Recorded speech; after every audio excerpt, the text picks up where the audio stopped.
Hello, everybody, and welcome back to VUDivulged. I'm Anthony Plakowski, and today I'm joined with Mr. Aiden O'Brien. And we have another cold case for today's Frozen Trail series, the case of former White House aide Jack Wheeler. Aiden, you want to go ahead and give him the quick rundown on who he was? Absolutely. And then while I'm describing this, would you like to pull up the picture? Yep. Awesome. So, this is Jack Wheeler. Date of birth was December 14, 1944. He was born in Laredo, Texas. Nice little place. Mm-hmm. School, he was a graduate of West Point Military Academy. Graduated of Harvard University. And also a graduate of Yale, so a very bright, intelligent person. Well accomplished. Absolutely. He was married to his wife, Catherine, for about 13 years. They both had children. He had two that were twins. She also had children that he loved just like his own. This was their second marriage for the both of them. They owned two houses, one in Harlem, New York, which of course Harlem is a great place to be if you love New York. And then also a house in Newcastle, Delaware. Small, nice little town. Also, he served in the Vietnam War. And actually, he was the director of the Vietnam War Memorial. He started that around 1982. He oversaw everything that was going on with it. If it wasn't for Mr. Wheeler, that memorial would most likely never have been built. Absolutely. I find that a little fitting. The Vietnam veteran helped create the... Well, I mean, ideally, they wouldn't need it to be asked in the first place. Well, he wanted to do something to honor and remember the men who fought and died in the Vietnam War. That, with how controversial it was, they did what their country asked them, which that we can talk about Vietnam War in a future episode. In another one, if you would like, absolutely. So it's to my understanding he was found dead. You want to go ahead and touch upon that? Yeah, so roughly December 31st, 2010, he was found dead in a landfill of all places. So, of course, there's kind of something odd about that. Mm. No one just randomly shows up dead in a landfill. Yeah, because, normally with murders, they were, in their home or right, they'd be at their home, place of work, they'd right? Be at a place of work or a him, parking lot or even like on the side of the road. Or with a burglary gone wrong. But right. But he was at the landfill and he was not a worker at the landfill. So no. Right off the bat, it does seem like his body was dumped. Well... But having it being found at a landfill, it makes it seem like someone did not want the body to be found. Mm-hmm. Because of course they were trying to hide it intentionally.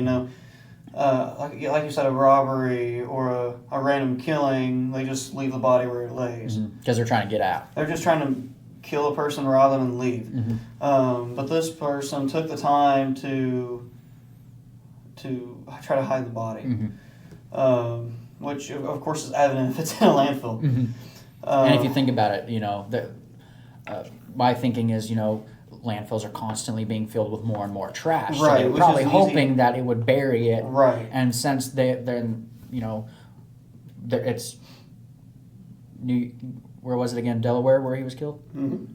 The city. Well, lots of cities actually share a landfill too. Delaware was where he was found. So it's kind of a... So, but, a lot of cities share landfills, right? There's usually one landfill, and not every single city has their own. So there's a lot of trash going there. So there can be, but also some landfills keep track of or have a specific area where certain cities can dump their trash. Yeah. Which is actually how they ended up finding his body in the first place. What state did they find his body in? It was Delaware. No, state, like... it was... Not state, but... Not the state, but like the status. The condition? Yeah. Gotcha. So, essentially, his body was really beaten up. And we'll get to the medical report in just a moment. But essentially, for his body condition, there was no signs of physical injury, no gunshots, no stab wounds, no signs of strangulation. So that's kind of weird. Have a body in a landfill and no physical evidence of a gunshot, stab wounds. So that makes you wonder, like, what happened here? Because right off the bat, it doesn't look like he was attacked. Well, not immediately, but once the medical report comes back, then they're like, wait, this is definitely off here. So at the scene, there was a unit called the Evidence Detection Unit. They, just like a regular crime scene, they roped it off. Specific areas were mapped out for searching. Thorough search was conducted like usual, making sure every possible place was, searched for evidence. Which right off the bat, if you think about it, a landfill must be just a terrible place to look for evidence, right? Right. Well, the bad thing with a landfill, Anthony, is that, like you were talking about, there's tons and tons of trash. But also, if there is any potential evidence found, it's contaminated with that trash. Because people that lived in people's homes, right? And if they have families, they might have thrown away, a cereal box, for example. But how many members of the family were touching that cereal box? Right. So that's, I live with a family of 4. That's 4 sets of fingerprints on that box, right? And people think it's just fingerprint. Your skin cells are falling off. Hair, right? So that's also in the landfill with everybody else's trash. And since this is a city-wide landfill, right? Yeah, you pulled DNA off of that, or off this piece of evidence you may have found. But was that did that get there because it was in the landfill, but it actually belonged to somebody else? Right. So. Well, and we're talking about evidence and things like that.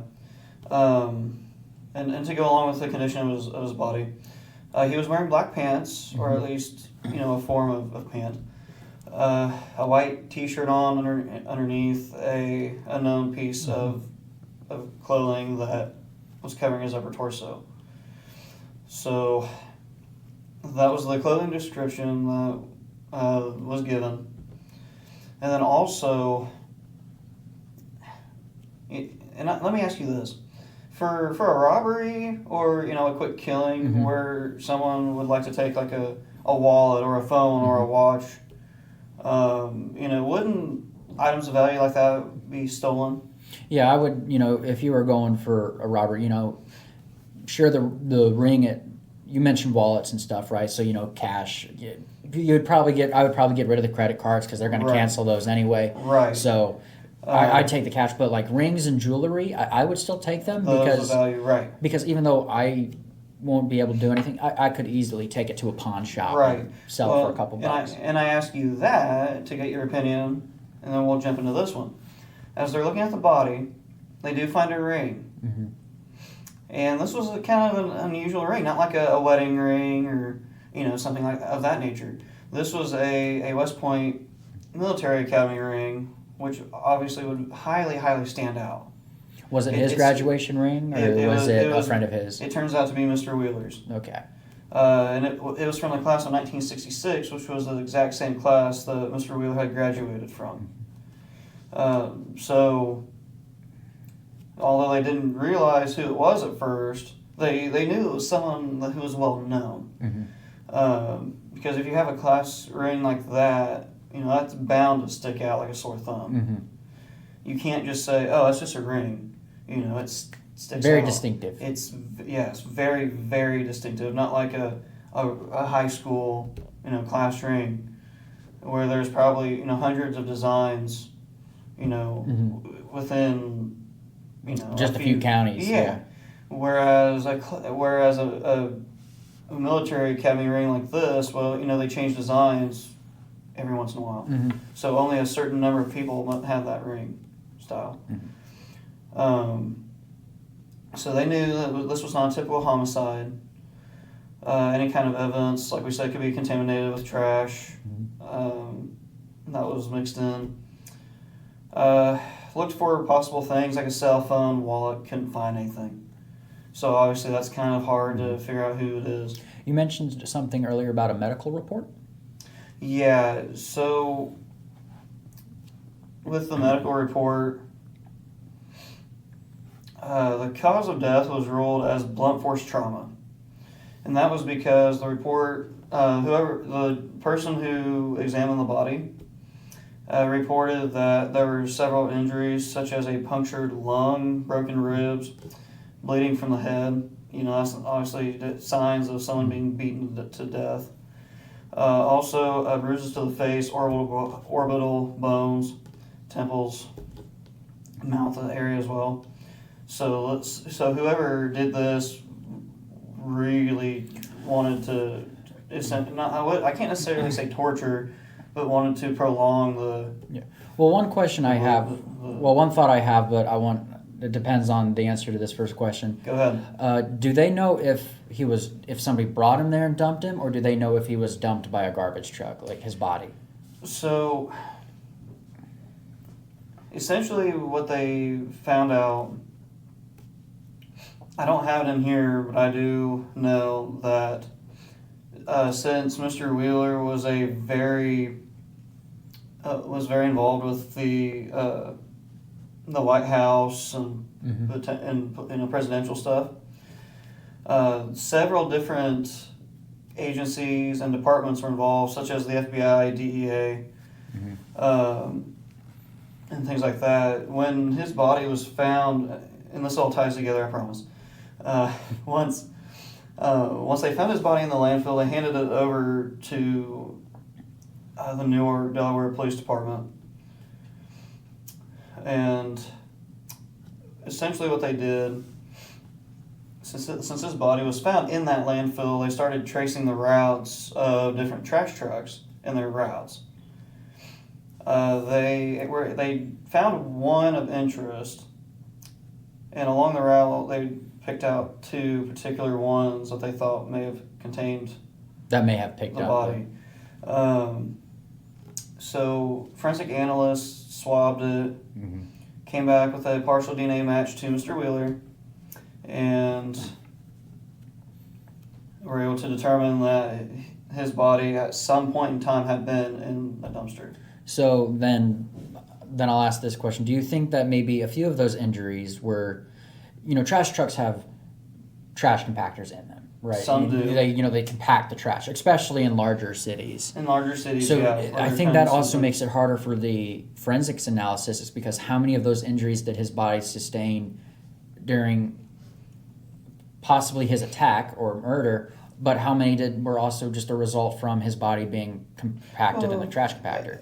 That's a good question. I mean, definitely some could have been sustained during an attack, if he had been attacked, which it looks that way. And maybe, and like you said, maybe if this particular trash truck did have a compactor in it, an injury or so could be sustained. But also, even if it did have a compactor in it, maybe this was one of the last two stops that the truck made, so maybe the compactor was not used, since there was maybe a couple last minute stops. But there could be that possibility that some injury or so may have been caused. And I think a small detail that is possible is it was one. Everybody knows the two main types of garbage truck. You got the kind where the crew rides on the back and throws the trash in the back, but then you also have the ones with the that metal arm that comes out. And I would have to think that the truck that stopped at Mr. Wheeler's residence was probably one with the arm, because if they're dumping the trash in the back, they're gonna go, that's a human body. Well, so that, and they would most likely report it. Because right. you'd be surprised how many suspicious crimes get reported because garbage men find suspicious items in the trash. Oh, absolutely.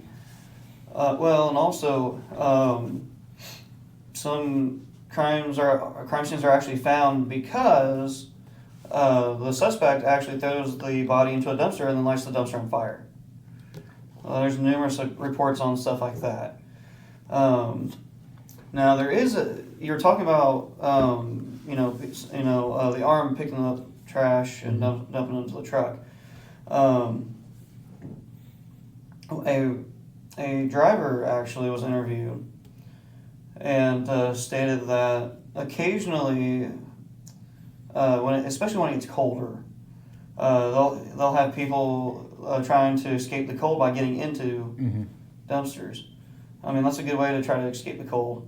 But as they're picking up the trash, they'll see people stick their heads out. Well, they'll jump out and scream like, "Hey, hey, hey! Whoa, whoa, whoa! I'm right here! I'm right here!"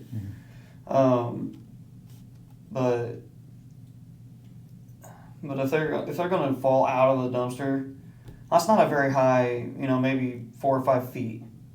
Yeah. Maybe a little higher if it's already starting to be picked up.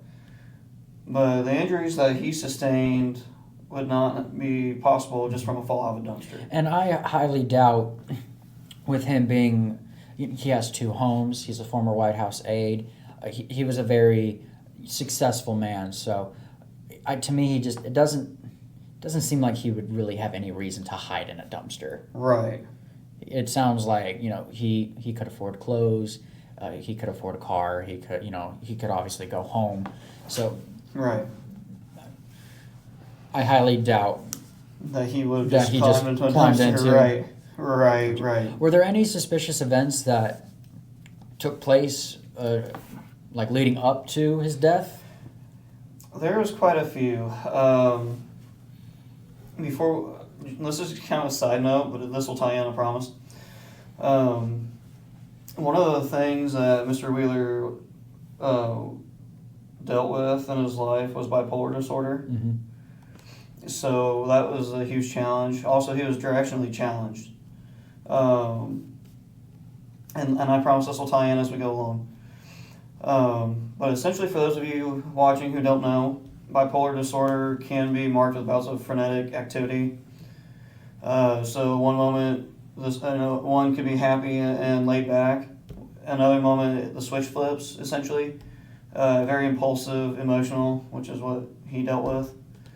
And then also directionally challenged. You place something down, or you park. Let's say you park your car in a parking garage. You go off, do something. He was, you forgot it. He was horrible. He would forget where it was at, and he'd end up, in all these different places, not even close. And I will describe this photo in just a moment as we go through here. But at the time of his death, he was working on a lot of governmental stuff.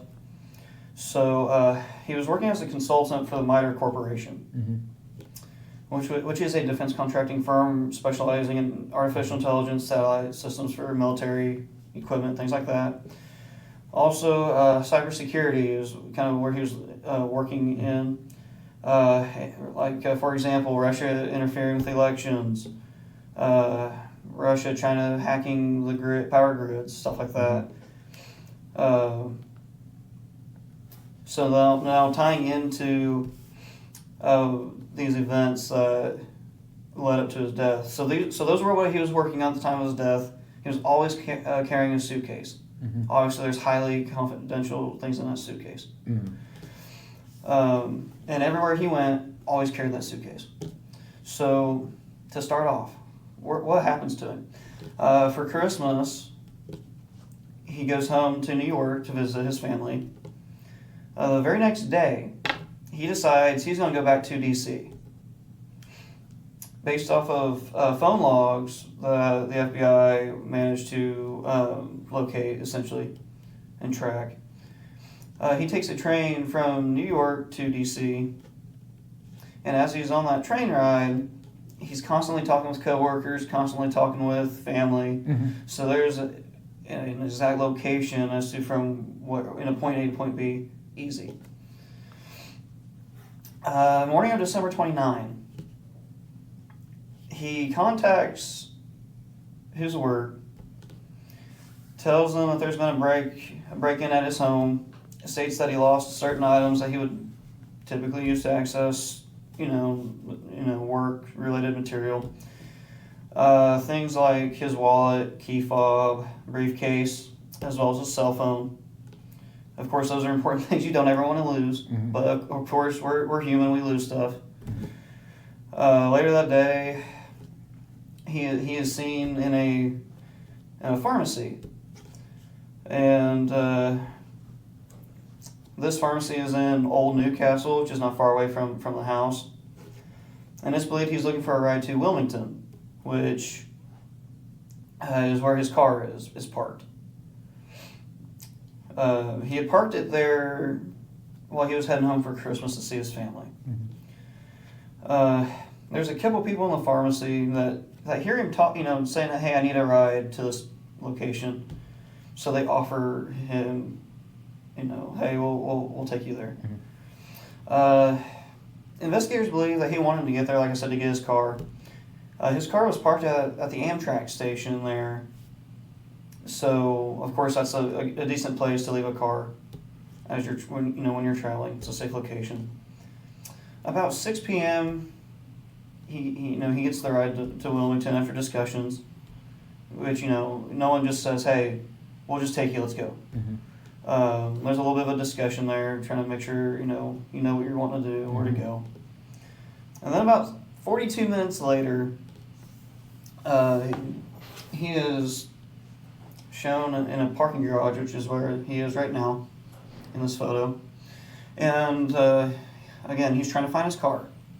However, he's not in the right garage, being directionally challenged. His current location right here is blocks from where his car is actually parked. So he's trying to figure out how to get to his car. Now this is where things start to take a turn, for the worst, I should say. In the pharmacy, he's like himself, he's upbeat, just looking for a ride. Here in the garage, he's almost in like a great distress, like something's wrong. For some reason, he's got a shoe off; it's ripped, but he has his other one on. It seems a bit more, the moment you say that, it seems more than he's nervous because he can't find his car. There's something else going on. Why would if someone's simply looking for their car, why would you have a shoe off and a shoe on? That really doesn't make much sense. But also in the footage, as he's going around corners in the hallway, he'll start to, instead of just walking through, he'll kind of hear like he's like Turkey Pete. Yeah, like he's afraid of being, like he's being stalked or someone's following him. Like if you feel like you're being stalked, you kind of peek around things, making sure you're not being followed. That's what he was doing in the footage. And he tells people in the garage that his briefcases have been stolen. So obviously there's something going on. And then roughly about 20 or so hours after he's filmed in the garage, on December 30, that is the next time he is caught on camera. And he is spotted in the basement of the Nemours building, which is an office complex in downtown Wilmington. And for some odd reason, he spends the night and most of the day there, which is kind of odd. And he's located, like I said, in the basement. And then about 8:30 or so on the 30th, he's seen exiting the building. However, at this time, he's wearing some type of dark colored hoodie, which was something that, to no one's knowledge, he had never been seen wearing before. So he walks out of the building along the valet section of the Hotel DuPont, and he's quickly moving along, and while doing so comes into a view of one of the cameras, continues on past the camera, and that's the last camera shot of Mr. Wheeler before his death. And then, of course, December 31st, 2010, his body is found at the Wilmington, Delaware, Cherry Island landfill around 9:56 a.m. That's that is very weird for that's just, one shoe on, one off, and then he's seen in a hoodie that he's never worn before. It does seem like he's trying to avoid being recognized because federal agents are trained. When someone profiles you for like spies and stuff, this is my thought. When you're being stalked by agents or whatever, or somebody, people think they're looking at your face. They're not really like looking at the exact details of your face. They're looking for, I'll just use myself, white male with a beard, right, full black baseball cap, right? That's the profile they're going off of. They're not going off the brown eyes and my exact face. So could they? Sure, but not. But in a large crowd, that's not really going to serve. So when people try to hide themselves, that's why you see them put on masks or wear a hoodie, because then you're hiding your features and you're changing your appearance, because that's really what people are looking after. So, and with Mr. Wheeler being a former White House aide and probably dealing with lots of classified information, he was probably aware of that kind of training. So that was probably why I'm thinking maybe he was wearing a gray hoodie, because every picture I've seen of him, he's always in a suit, he's always dressed nice, and then he walks out of his office building in a hoodie. I mean, even if you said it was raining, well, he probably has a jacket or something, right? Well, and if we look back here at the parking garage, for him to have, like you said, have his shoe off and one on, it's almost like he was trying to defend himself, almost. Because, if someone comes up to you and you don't have much to hit them with, but you've got a shoe on, there you go. There's something you can defend yourself with. It may not do a whole lot, but at least there's something there. Yeah, and people you often, what it's referred to as weapons of desperation. Right. Like you use, something's happening, so you have to use just whatever you have on you. It's like in the movies when, the bad guy's on top of the hero and they're about to win, but then the hero grabs a brick, right? It's a weapon. You're using using what you have to your advantage. Right, it's a desperation move. You don't have a gun or a pocket knife to defend yourself, but you've got a shoe, go for it. Well, plus if it's dark, they might not know it's a shoe. So that is true. And one thing I want to touch upon, because we are running short on time, is I remember when me and you were talking about this case earlier, you mentioned something about a break-in. Yeah, so he had called his work saying that several items have been stolen. But the funny thing was, he never called police. He never notified his wife of this. So why, I don't know. But according to a neighbor of his, who was kind of a caretaker of the building while he was gone, his description of the house goes something like this. The neighbor's out talking with someone else, and notices that a second-story window of the house is open. Mm-hmm. Maybe there's just trying to get a breeze blowing through. Mm-hmm. But he feels like he needs to go over and just make sure everything's okay, which is understandable. Mm-hmm. A caring neighbor. And actually, there have been reports of criminals, because people think that criminals only come through the first floor, so they don't bother locking their second-story windows. Right. So criminals knowing that will actually get a high-tech thing called a ladder and sneak through your bedroom window in the middle of the night. Yes, you're on the second floor, but they know a lot of people don't lock their second-floor windows. Right. So that's what they're going to use. And then when they leave, they take the ladder with them. Or if it's in your backyard, they'll just grab your ladder. Right, and put it back where you found it. Yeah, but right. So the window's open. The neighbor goes over to just kind of look around, make sure everything's okay. He notices that the storm door is closed. However, the inside door itself is open. So obviously there's something that's taking place in that house. Yeah, somebody's clearly there. There's someone that's been there, at least been there for a little bit if that door's open. Mm-hmm. So he goes in, and the entire kitchen, just the kitchen, is completely trashed. That's odd, because if it was a burglary, you would think the burglars would go for the bedroom or maybe the family office if there's one. Yes, unless the homeowner was there to catch this person. Mm-hmm. And so essentially, some of the things that this gentleman noticed as he's looking through the kitchen, there's a large plant that was knocked over. It had been sitting in a large bay window. It was completely knocked over. Spices and seasonings scattered all over the place. Mm-hmm. Broken dishes. And then right by the gentleman's feet, there's a white powder substance on the floor, which is kind of odd, because a white powder isn't randomly just laying on the floor. Mm-hmm.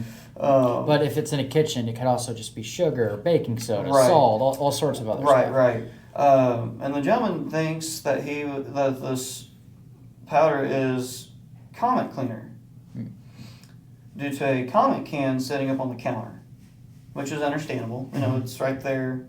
Counter cleaner, kitchens and counter, yeah. Right. Also, and we stated earlier that there was a ring on Mr. Wheeler, but he also, from West Point, he also had a ceremonial sword and shield. Now, generally, something like that you would want to hang up like on your wall or, somewhere, where it's not going to get hurt, damaged or destroyed. Mm-hmm. However, in this case, both of those items are found on the floor.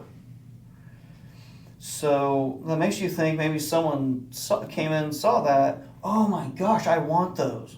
Mm-hmm. And was in the process of trying to get those. Well, Mr. Wheeler caught him. Oops. Yeah. Big mistake.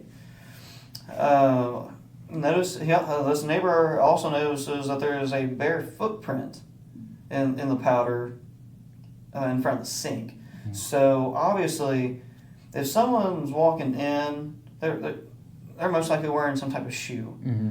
And then, of course, the homeowner... Well, usually the people who live there walk around barefoot. Right. I mean, you're not, a homeowner's not usually walking around the house with a pair of shoes on unless they just got home or they're getting ready to leave. Mm-hmm. So the neighbor was sure it was burglary because of the house being in such a trashed state. Yeah, but that's also hard to believe to some extent because, like I stated earlier, usually burglars go for the bedroom or the family office, unless maybe they know that somebody's storing it somewhere else. Well, like I said, they could have been in the process of going through the kitchen when the homeowner came and messed up their attempt, which was why the kitchen was the only place that was trashed. Maybe they had just started there. They must have, yes, and they must have caused either some commotion to alert Mr. Wheeler, or Mr. Wheeler just happened to walk in from another room in the house. Hey, what are you doing here? And they ran and started the fight. Yeah, but it's also weird how he would keep it a secret. You're right. There must have been something else going on. Or maybe he knew the person, or Yeah, anything could have happened. Well, thank you, Aiden. So for our viewers, if you have any information or possible tips, you can help solve this murder by contacting the Delaware Crime Stoppers at 1-800-TIP-3333 or go to delawarecrimestoppers.com or unsolved.com. That is all the time we have. Once again, thank you, Aiden. And we will hopefully see you all in another episode.